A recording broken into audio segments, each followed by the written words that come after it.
नमस्कार, स्वागत है आप सभी का डीडी न्यूज के इस खास बुलेटिन एक्सप्रेस 100 में, जहां हम आपके लिए लेकर आते हैं राजनीति, मनोरंजन, देश दुनिया, खेल और व्यापार जगत की सभी बड़ी खबरों को एक्सप्रेस यानी फटाफट अंदाज में। मैं हूं कृतिका, तो चलिए शुरुआत करते हैं एक्सप्रेस 100 की और देखते हैं खबरें तेज रफ्तार से। प्रधानमंत्री नरेंद्र मोदी G7 शिखर सम्मेलन में भाग लेने के लिए इटली की अपनी एक दिवसीय यात्रा पूरी करने के बाद नई दिल्ली के लिए रवाना हो चुके हैं। कुछ ही देर में पहुंचेंगे राजधानी दिल्ली। गौरतलब है कि तीसरी बार पीएम बनने के बाद पीएम मोदी की ये पहली विदेश यात्रा थी। पीएम मोदी ने इटली के लोगों को और सरकार को उनके गर्मजोशी से भरी मेहमान नवाजी के लिए धन्यवाद कहा। पीएम मोदी ने कहा कि साथ मिलकर हमारा लक्ष्य ऐसे प्रभावशाली समाधान तैयार करना है जो वैश्विक समुदाय को लाभ पहुंचाएं और आने वाली कई पीढ़ियों के लिए एक बेहतर दुनिया बनाएं।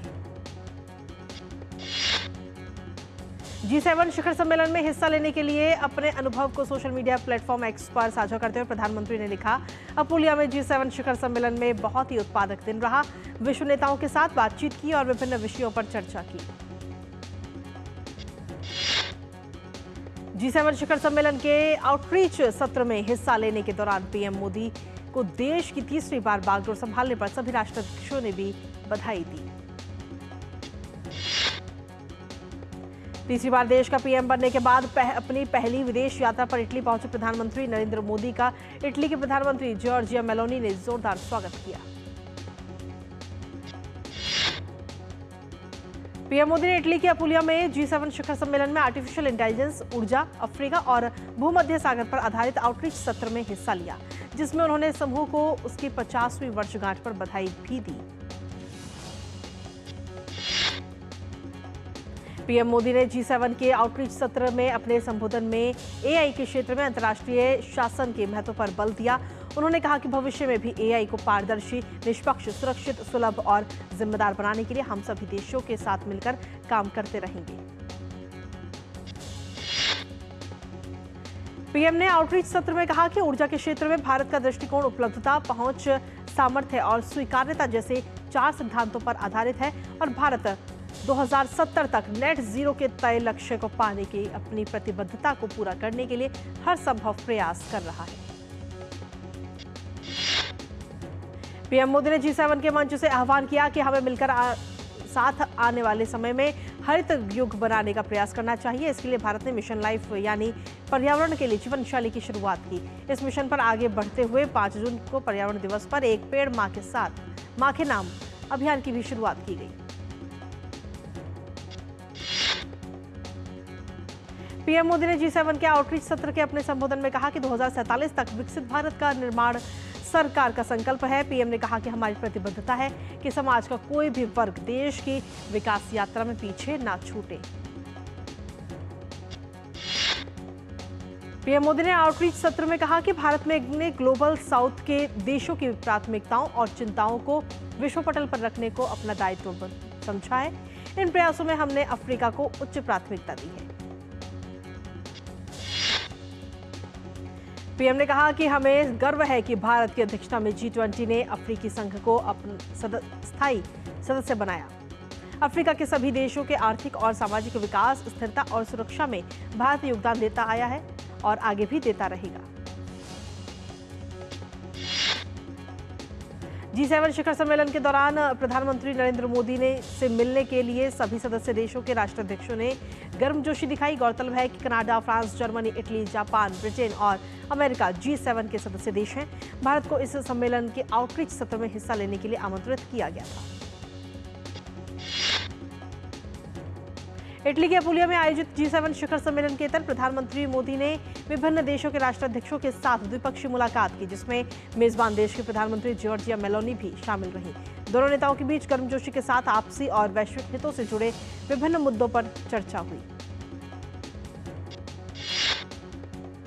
पीएम मोदी ने G7 आउटरीच शिखर सम्मेलन में भाग लेने के लिए निमंत्रण के लिए पीएम मेलोनी का धन्यवाद दिया और शिखर सम्मेलन के सफल समापन के लिए उनकी सराहना भी की। पीएम मोदी ने यूक्रेन के राष्ट्रपति व्लादिमीर जेलेंस्की के साथ द्विपक्षीय बैठक की। दोनों नेताओं के बीच द्विपक्षीय संबंधों को मजबूत करने के तरीकों पर चर्चा हुई। दोनों नेताओं ने यूक्रेन की स्थिति और स्विट्जरलैंड द्वारा आयोजित होने वाले आगामी शांति शिखर सम्मेलन पर भी विचारों का आदान प्रदान किया। पीएम मोदी ने ब्रिटेन के प्रधानमंत्री ऋषि सुनक के साथ भी द्विपक्षीय बैठक की। दोनों राजनेताओं ने रोड मैप 2030 के कार्यान्वयन पर चर्चा की और नियमित उच्च स्तरीय राजनीतिक परामर्श, रक्षा और सुरक्षा, व्यापार और आर्थिक सहयोग, महत्वपूर्ण और उच्च प्रौद्योगिकी क्षेत्रों तथा लोगों के बीच आपसी संबंधों सहित व्यापक रणनीतिक साझेदारी के सभी क्षेत्रों में हुई प्रगति पर प्रसन्नता व्यक्त की। G7 शिखर सम्मेलन के अवसर पर पीएम मोदी और फ्रांस के राष्ट्रपति इमैनुअल मैक्रोन ने द्विपक्षीय बैठक की।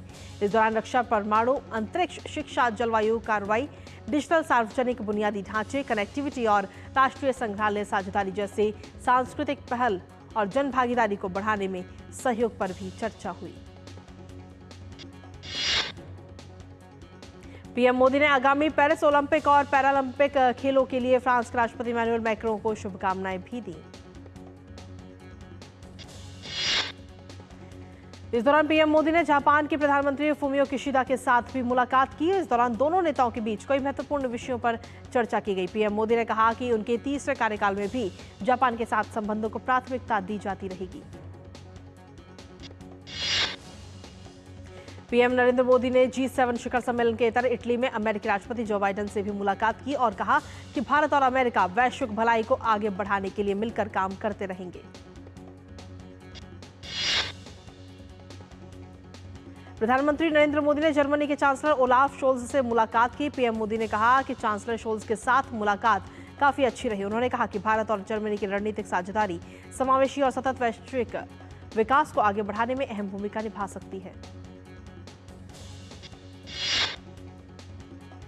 पीएम नरेंद्र मोदी ने इटली में G7 शिखर सम्मेलन के आउटरीच सत्र में पोप फ्रांसिस से मुलाकात की। उन्होंने पोप फ्रांसिस को भारत आने का भी न्योता दिया।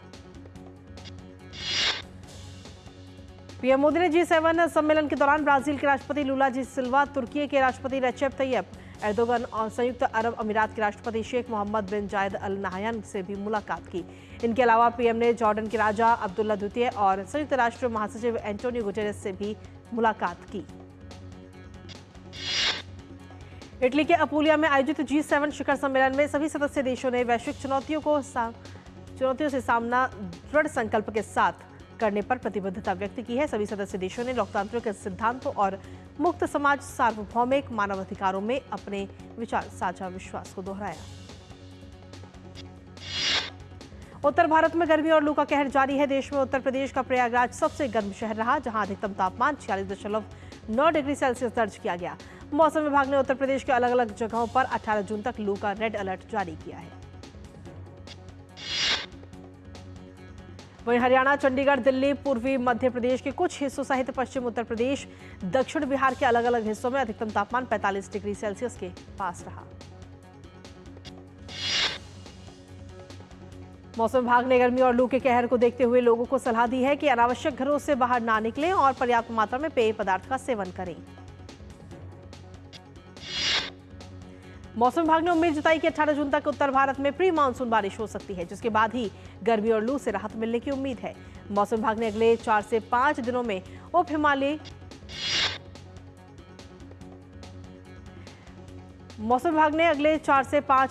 उप हिमालय, पश्चिम बंगाल, सिक्किम और पूर्वोत्तर भारत में तेज वर्षा की संभावना व्यक्त की है। दिल्ली के उपराज्यपाल विनय कुमार सक्सेना ने लेखिका अरुंधति रॉय के खिलाफ गैरकानूनी गतिविधि रोकथाम अधिनियम के तहत मुकदमा चलाने की मंजूरी दे दी है। कश्मीर केंद्रीय विश्वविद्यालय के पूर्व प्रोफेसर डॉक्टर शेख शौकत हुसैन के साथ साल 2010 में नई दिल्ली में एक कार्यक्रम के दौरान उनके कथित भड़काऊ भाषण के लिए इस अधिनियम की धारा 45 के तहत मुकदमा चलाने की मंजूरी दे दी गई है। सामाजिक कार्यकर्ता सुशील पंडित की शिकायत पर इस मामले में प्राथमिकी 2010 में दर्ज की गई थी। शिकायतकर्ता ने आरोप लगाया था कि अरुंधति रॉय और डॉक्टर शेख शौकत हुसैन ने आजादी द ओनली वे के बैनर तले आयोजित एक सम्मेलन में भड़काऊ भाषण दिए थे। पंजाब की सीमा पर तैनात बीएसएफ के जवानों ने तरन और अमृतसर जिले के सीमावर्ती क्षेत्र से 2 ड्रोन बरामद किए। दोनों ड्रोन की पहचान चीन निर्मित DJI माविक 3 क्लासिक के रूप में की गई है। तरन जिले के नौशहरा ढल्ला गांव से सटे सीमा सुरक्षा वार्ड के आगे एक खेत से जली हुई और टूटी हुई हालत में एक ड्रोन बरामद किया गया। तो वहीं अमृतसर जिले के सीमावर्ती क्षेत्र में ड्रोन की मौजूदगी के बारे में बीएसएफ खुफिया विंग की सूचना के आधार पर बीएसएफ जवानों ने तलाशी अभियान चलाया, जिसके बाद जिले के काहनगढ़ गांव से सटे एक खेत से टूटी हुई हालत में एक ड्रोन बरामद किया गया। आर्थिक राजधानी मुंबई के एंटप हिल इलाके में 3 मंजिला इमारत की दीवार ढहने से 2 लोगों की मौत हो गई, साथ ही कई अन्य लोग घायल हो गए। घटना की जानकारी मिलते ही फायर ब्रिगेड की टीम तत्काल मौके पर पहुंची और राहत एवं बचाव कार्य शुरू किया। घटनास्थल पर पहुंचे अधिकारियों ने घायलों को त्वरित उपचार के लिए अस्पताल में भर्ती कराया। दिल्ली के चांदनी चौक इलाके में हुए अग्निकांड में FIR दर्ज कर ली गई है। इस बात की जानकारी दिल्ली पुलिस की ओर से दी गई। आग लगने के कारणों की अब भी फिलहाल जांच हो रही है। दिल्ली के चांदनी चौक में लगी आग कटरा की दुकानों तक फैल गई। हालांकि फिलहाल ये आग लगभग बुझ चुकी है। इस आग से करीब 110 से 120 दुकानें पूरी तरह से या फिर आंशिक रूप से प्रभावित हुई हैं।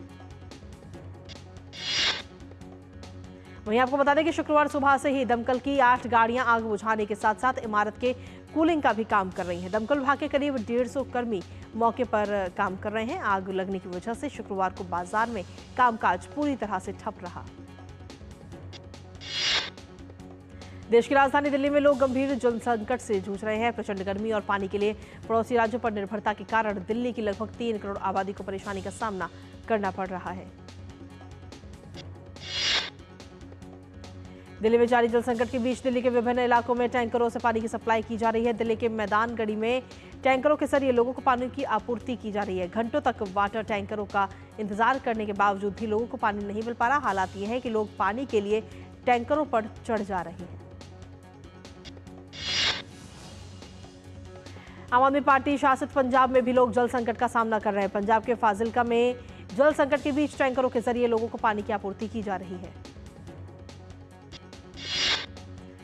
कुकरेल नदी के उच्चतम स्थल से लेकर अंत तक पुनर्जीवित करने के लिए यूपी की राजधानी लखनऊ में अवैध निर्माण को गिराने का क्रम जारी है। कुकरेल नदी को पुनर्जीवित करने के लिए मध्यप्रदेश विस्तृत GPR तैयार किया गया है। इसमें 22 तालाबों को रिचार्ज करना और नदी पर बने अवैध निर्माण को हटाने का काम शामिल है।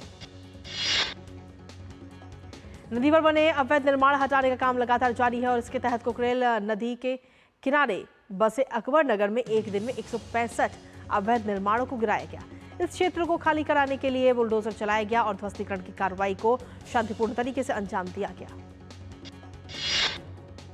यूपी की योगी सरकार ने कुकरेल नदी के पुनर्जीवन के लिए हाईकोर्ट से लेकर सुप्रीम कोर्ट तक लड़ाई लड़ी थी, जिसमें कोर्ट ने यूपी सरकार की कार्रवाई को सही ठहराते हुए ध्वस्तीकरण की इजाजत दी थी। कार्रवाई के तहत PM आवास योजना के अंतर्गत भवन आवंटित कर अभी तक 1800 से ज्यादा निवासियों का पुनर्वास किया गया है। काशी विश्वनाथ मंदिर प्रशासन की तरफ से भक्तों के लिए एक खास व्यवस्था की गई। दरअसल भक्त अब वर्चुअल रियलिटी में बाबा के दर्शन कर सकेंगे। बाबा विश्वनाथ के वर्चुअल रियलिटी का ये वीडियो 11 मिनट 50 सेकंड का होगा, जिसमें बाबा विश्वनाथ के दर्शन होंगे। एक और जहां देश के उत्तरी भाग गर्मी और लू की चपेट में है, तो वहीं दूसरी ओर कुछ जगहों पर झमाझम बारिश के साथ मौसम ने अपना रुख बदला है। हरियाणा के रेवाड़ी के कई जगहों पर हुई बारिश के बाद लोगों को गर्मी से थोड़ी राहत मिली है। तो वहीं उत्तराखंड में बद्रीनाथ मंदिर और केदारनाथ मंदिर के पास भी बारिश हुई है। कुवैत में हुई अग्निकांड घटना ने सबका दिल झंझोड़ कर रख दिया है। इस घटना में जान गंवाने वाले तमिलनाडु के एवामेसन राजू के पार्थिव शरीर को उनके पैतृक गांव नवलपट्टू लाया गया। बता दें कि इस अग्निकांड हादसे में यूपी के गोरखपुर के भी 2 लोगों की मौत हो गई है। उनका पार्थिव शरीर आज गोरखपुर पहुंचेगा, जहां पर प्रशासन द्वारा मृतकों के पार्थिव शरीर को परिवार वालों को सौंपा जाएगा।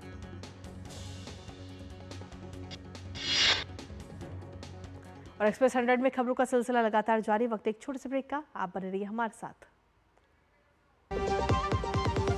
सर, आप बहुत लकी हैं कि आपके बेटे ने हेल्थ इंश्योरेंस और बाकी सारी फॉर्मेलिटीज टाइम से पूरी कर दी है। मेरा बेटा? तो फिर आप? पॉलिसी बाजार। क्लेम के टाइम पे हमेशा आपकी हेल्प को तैयार। पॉलिसी बाजार, 1 करोड़ का हेल्थ इंश्योरेंस सिर्फ 390 रुपए महीने से शुरू। Curiosity can take you to some out of the world places. Took me to the moon today. Curious about this place? Scan this QR code before I take it off with my Seat tires. Seat, crafted for the curious. बात जब पीढ़ियों के लिए बनने वाले घर की हो तो जिम्मेदारी बड़ी हो जाती है। गैलेंट समझता है ये जिम्मेदारी। अब डबल एम रिम्स के साथ गैलेंट एडवांस TMT रीबार, निर्माण का real hero. Doctor ortho oil के रेगुलर मसाज से जॉइंट हेल्थी रहते हैं, और अगर प्रॉब्लम बहुत पुरानी है तो डॉक्टर ऑर्थो कैप्सूल्स साथ लेना ना भूलें। अब दर्द भी घुटने टेकेगा। और ब्रेक के बाद एक बार फिर से स्वागत है आप सभी का। वापस रुक करेंगे एक्सप्रेस 100 का। मुंबई में आज से शुरू होगा मुंबई अंतर्राष्ट्रीय फिल्म महोत्सव। सप्ताह भर चलने वाली महोत्सव के दौरान 59 देशों की 314 फिल्में की जाएंगी प्रदर्शित। पहली बार 18वां मुंबई अंतर्राष्ट्रीय फिल्म महोत्सव अन्य शहरों में भी आयोजित किया जाएगा। मुंबई के साथ साथ दिल्ली, कोलकाता, चेन्नई और पुणे में भी समानांतर स्क्रीनिंग की जाएगी। कार्तिक आर्यन की फिल्म चंदू चैंपियन रिलीज हो गई है। फिल्म का निर्देशन कबीर खान ने किया है। फिल्म में कार्तिक आर्यन और विजय राज मुख्य किरदारों में है। चंदू चैंपियन मुरलीकांत पेटकर की इंस्पायरिंग कहानी है। गुजरात हाईकोर्ट द्वारा रिलीज पर रोक लगाए जाने के बाद यशराज फिल्म की महाराज नेटफ्लिक्स पर नहीं आ रही है। गुजरात उच्च न्यायालय ने एक हिंदू संप्रदाय के सदस्यों की याचिका के बाद इसकी रिलीज पर रोक लगा दी थी। मुंबई बेस्ड एक सर्राफा व्यापारी ने राज और शिल्पा की कंपनी पर धोखाधड़ी का आरोप लगाया। मामला मुंबई के सेशंस कोर्ट पहुंचा है। पृथ्वीराज कोठारी नाम के व्यापारी ने शिल्पा और राज पर वादा न निभाने का आरोप लगाया। बॉर्डर टू रिपब्लिक डे 2026 को रिलीज होगी। मेकर्स ने इसकी ऑफिशियल अनाउंसमेंट भी कर दी है। फिल्म 23 जनवरी 2026 को वर्ल्ड वाइड रिलीज होगी। सुशांत सिंह राजपूत की कल चौथी डेथ एनिवर्सरी थी। सुशांत की बहन श्वेता सिंह ने इमोशनल पोस्ट शेयर कर लिखा, तुम्हें गए 4 साल हो गए, आज तक पता नहीं चला कि उस दिन क्या हुआ था। अक्षय कुमार की इस साल 4 फिल्में आ रही हैं। 11 अप्रैल को बड़े मियां छोटे मियां रिलीज होकर पिट भी चुकी है, तो वहीं अब 12 जुलाई को सरफिरा, 15 अगस्त को खेल खेल में और 20 दिसंबर को वेलकम टू जंगल आएगी। राजकुमार राव, श्रद्धा कपूर, पंकज त्रिपाठी, अभिषेक बनर्जी, अपार शक्ति खुराना स्टारर फिल्म स्त्री 2 इस साल 15 अगस्त को थिएटर्स में रिलीज होगी।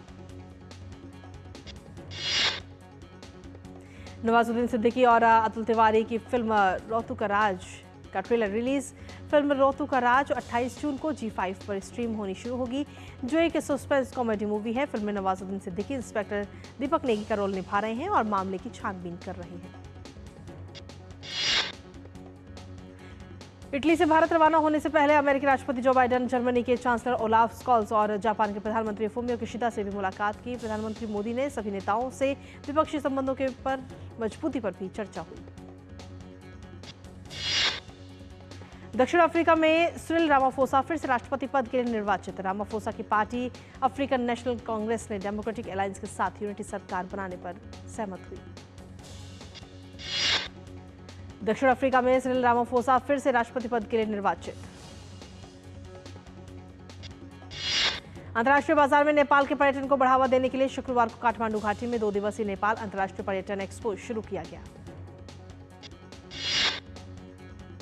संयुक्त राष्ट्र सुरक्षा परिषद ने मांग की है कि सूडानी अर्धसैनिक बल दारफुर क्षेत्र के एक शहर एल फशर की 8 सप्ताह की घेराबंदी को समाप्त कर दे, जहां लड़ाई ने नरसंहार की चिंताओं को जन्म दिया है।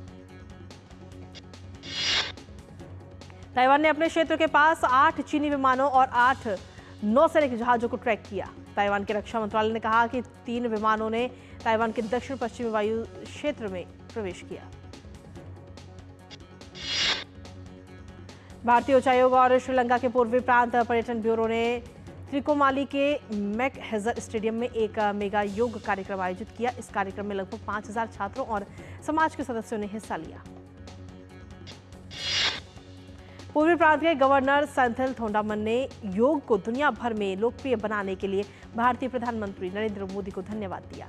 यह आयोजन 10 दिवसीय योग महोत्सव का हिस्सा है, जो 22 जून को कोलंबो में समाप्त होगा।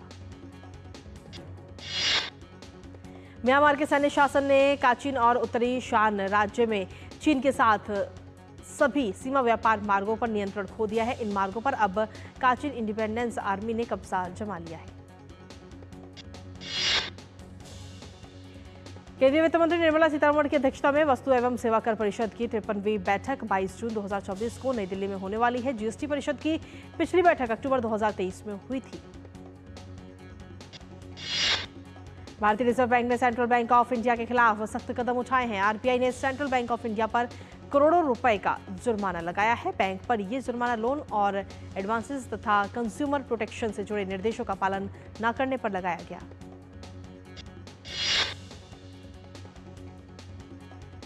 आरबीआई ने सेंट्रल बैंक ऑफ इंडिया पर 1.45 करोड़ रुपए का तगड़ा जुर्माना लगाया है। आरबीआई ने सेंट्रल बैंक ऑफ इंडिया के पर्यवेक्षी मूल्यांकन के लिए इसका वैधानिक निरीक्षण किया था। देश की बेहतर होती अर्थव्यवस्था पर बोलते हुए सीआईआई प्रमुख संजीव पुरी ने कहा कि सीआईआई को विश्वास है कि पीएम मोदी के कुशल नेतृत्व में देश अपना आर्थिक परिवर्तन जारी रखेगा और भारतीय अर्थव्यवस्था दुनिया में शीर्ष 3 में उभरेगी। 2023-24 के लिए 8.2% की मजबूत विकास दर के आधार पर प्रधानमंत्री मोदी के दूरदर्शी नेतृत्व में नई सरकार वैश्विक अवसरों का अधिकतम लाभ उठाने के लिए सुधारों के अगले चरण की शुरुआत कर सकती है। थार और स्कॉर्पियो जैसी पॉपुलर गाड़ियां बनाने वाली महिंद्रा एंड महिंद्रा देश की दूसरी सबसे वैल्यूएबल ऑटो कंपनी बन चुकी है। उसने टाटा मोटर्स को पछाड़कर ये उपलब्धि हासिल की है। महिंद्रा एंड महिंद्रा का मार्केट कैप 3,65,193 करोड़ रुपए पहुंच गया है, जबकि टाटा मोटर्स की बाजार वैल्यू 3,29,041 करोड़ रुपए है। महिंद्रा एंड महिंद्रा के शेयर की कीमत आज 3% बढ़कर 52 सप्ताह के नए उच्चतम स्तर 2,946 रुपए पर पहुंच गई। ग्लोबल रेटिंग एजेंसी मूडीज ने भारतीय अर्थव्यवस्था को लेकर सकारात्मक संकेत दिए। मूडीज ने कहा कि घरेलू मांग में वृद्धि के चलते भारत 2024 की दूसरी 6 माही में एशिया प्रशांत क्षेत्र की सबसे तेजी से बढ़ती अर्थव्यवस्था बना रह सकता है। निर्यात में आई तेजी, स्थानीय मांग में बढ़त और बुनियादी ढांचे पर सरकारी खर्च से भारतीय अर्थव्यवस्था का बेहतर प्रदर्शन जारी रहेगा। चुनाव के बाद नई विकास नीतियां बुनियादी ढांचे के विकास और निजी क्षेत्र के निवेश को प्रोत्साहित करने से ये स्थिति और बेहतर हो सकती है। 2024 की पहली 6 माही में भारत, फिलीपींस और इंडोनेशिया विकास के मामले में आगे रही है। इससे पहले रेटिंग एजेंसी ने चालू वित्त वर्ष में भारत की विकास दर 6.8% और उसके बाद 2025 में 6.5% से बढ़ने का अनुमान लगाया है। वेदांता समूह की कंपनी वेदांता सेसा गोवा ने उसकी शाखा वेस्टर्न क्लस्टर लिमिटेड पश्चिम अफ्रीकी देश लाइबेरिया के समाजित आर्थिक विकास के लिए $2 अरब का निवेश करने की योजना बना रही है।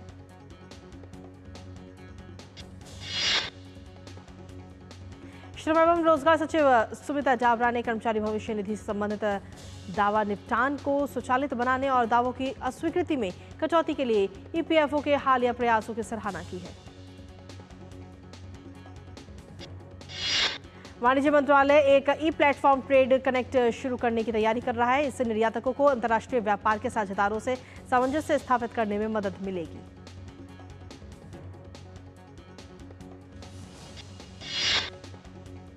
यूआईडीआई ने आधार कार्ड की जानकारी अपडेट कराने की समय सीमा को 14 जून 2024 से बढ़ाकर 14 सितंबर 2024 कर दी है।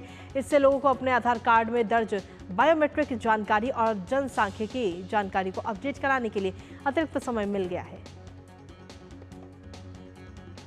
विदेश के 4 एक्सचेंजों ने भारत में कारोबार करने के लिए संदिग्ध वित्तीय लेनदेन की जांच करने वाली राष्ट्रीय agency financial intelligence unit India से इजाजत मांगी है, जबकि भारत ने इसी साल की शुरुआत में 9 क्रिप्टो एक्सचेंजों पर रोक लगा दी थी। ये exchange Binance, KuCoin, Huobi, Kraken, gate com IO और बिटफेनिक्स हैं। Credit rating agency Moody's ratings ने कहा कि घरेलू मांग में वृद्धि के चलते भारत 2024 की दूसरी 6 माही में एशिया प्रशांत क्षेत्र की सबसे तेजी से बढ़ती अर्थव्यवस्था बन सकता है। और इसी के साथ फिलहाल एक्सप्रेस 100 में इतना ही। नमस्कार।